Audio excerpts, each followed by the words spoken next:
Narito na ang ilan sa mga malulupit na hagupit mula sa unang... Classic to, classic. Petron pa eh. Ito na muli ang ating top 5 play. Ikalima, ang Petron Twin Towers.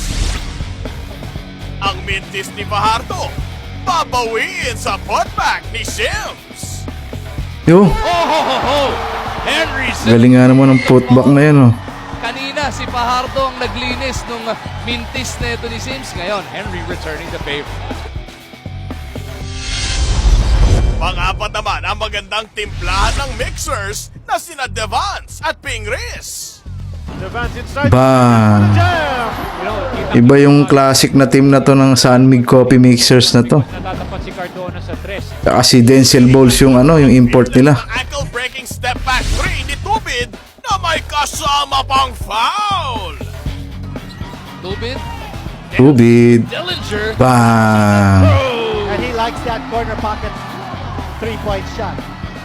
You know, if you were to take a shot chart and find out where Tubid makes most of his threes, Iba din mga laruan ito si Tubid dati. you know it will come from the corner. Beautiful. Shooter din talaga yan. Ronald Tubid. At number 2, Number 2. si Ryan Reyes. May itataga sa puso ng Petron na Dagger 3. Okay. Reyes puts up a three. That's big. That is Dagger 3. big. Ryan Reyes. Crucial na siguro to kaya naging highlight. Reyes.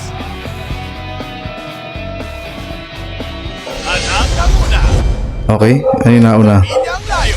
Asintado pa rin ang baby-faced assassin. Gets it out. Corner shot from way out. Oh, layo nga naman nun. Pero salamat sa board. What a shot by Larry Bonasher. Ito yung magagandang pinapanood dati. Kung napanood mo to ng live dati, ilang taon ka na ngayon?